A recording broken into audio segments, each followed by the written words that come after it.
Hey, welcome back to my channel. In today's video, I'm going to discuss with you the 3 biggest mistakes that you're making with your content calendar. And honestly, making your content a bit boring for you to make. This is the exact process I use to create multiple months worth of content at a time. So let's get started. So mistake number 1, you're expecting every single piece of content on your content calendar to inspire you, to literally be sent to you from the gods. Listen, if you really want to create consistent content over time, then you cannot expect every single idea that you put on that content calendar to be finalized and to be perfect. You'll never get it finished. Not every content creator is 100% in love with every single thing that they make. And so you definitely have to make sure that anything that you're writing down as a potential topic that you're going to create, that you're not putting too much pressure on it by expecting it to be perfect.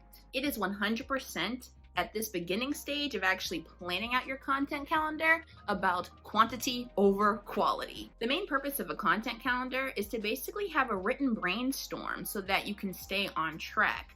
Everything that you write on that content calendar is in draft mode until you actually hit record. And simply waiting for inspiration to strike you for every single idea that you want to put on that calendar, it just isn't practical, especially if you're using a content calendar planning matrix like I do. And if you're actually interested in learning how to do that, then definitely check out my Instagram because I have a mini training of that on my profile page. But I'm absolutely obsessed with that. It's the best way to get months worth of content planned in a single sitting. Remember that in content creation, just as in business, it's always about progress over perfection. And when we expect all of our content to be perfect right off the bat, that is actually steeped in capitalism and it's extremely oppressive. In fact, I just did a video on how you can start unlearning perfectionism and how it can really propel you forward in terms of your content creation, where you can build a business where you can show up authentically and still thrive. Don't be afraid to give your topics space to actually breathe and evolve over time.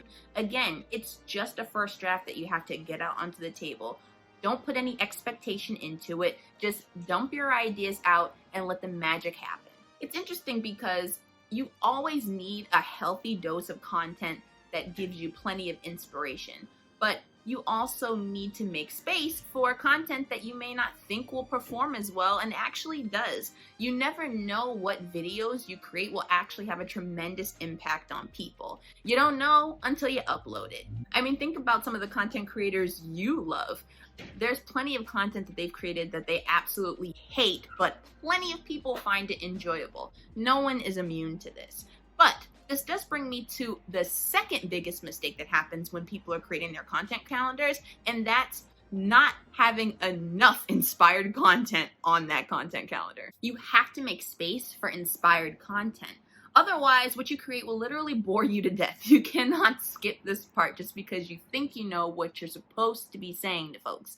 It's not going to resonate. And also, it's really not sustainable to create content that doesn't actually light you up. Especially if you're just starting out and your YouTube channel is brand new, you basically have to treat this like a business. And any successful business takes time, it takes so much energy, and you're making it 10 times harder on yourself if you're creating content that does not resonate with you. So I recommend that at least 50 to 70% of the content on your content calendar is actually something that inspires you. The goal of eventually making money off of your YouTube channel is not going to be enough to sustain you. You can make as many passive income videos as you want on this platform, but if passive income does not excite the hell out of you, then you're going the wrong route.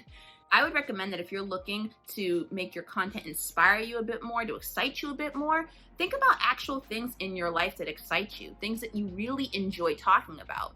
On the flip side, think about things that you absolutely hate, things that really piss you off. These are great places to start if you're really looking to liven up your content. Remember to have fun. This is so key, not only to make sure that you're teaching effectively, but that you're also creating connection.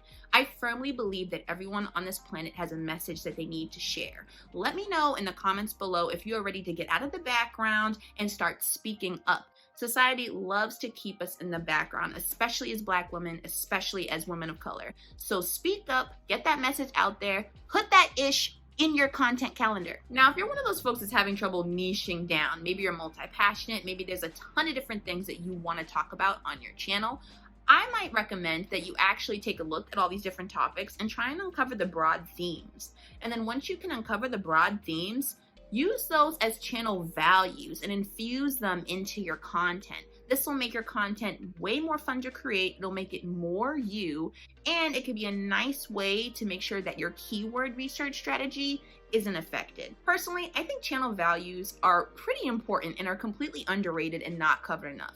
So much so that next week's video is going to be all about creating channel values. Now let's talk about mistake number 3, and that's that you're being too rigid with your content calendar.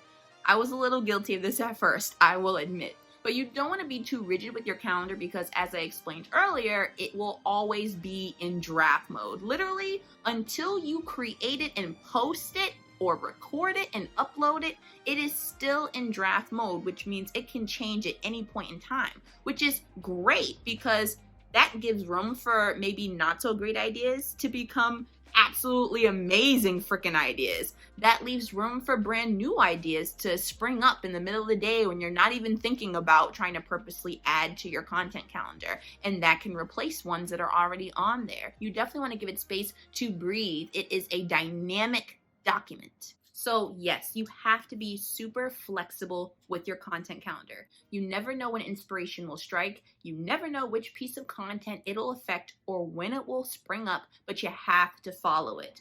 Literally, that is the only way that you can create a channel, a business that is authentically you, that is just as dynamic and as evolving as you are. And fun fact, refusing to put bad ideas down on your content calendar is another way that you're being too rigid. So again, get that first draft done, make room for inspiration. In terms of time management and efficiency, it is much easier to tweak a rough draft of a content calendar than to try and create content ideas from scratch every single week.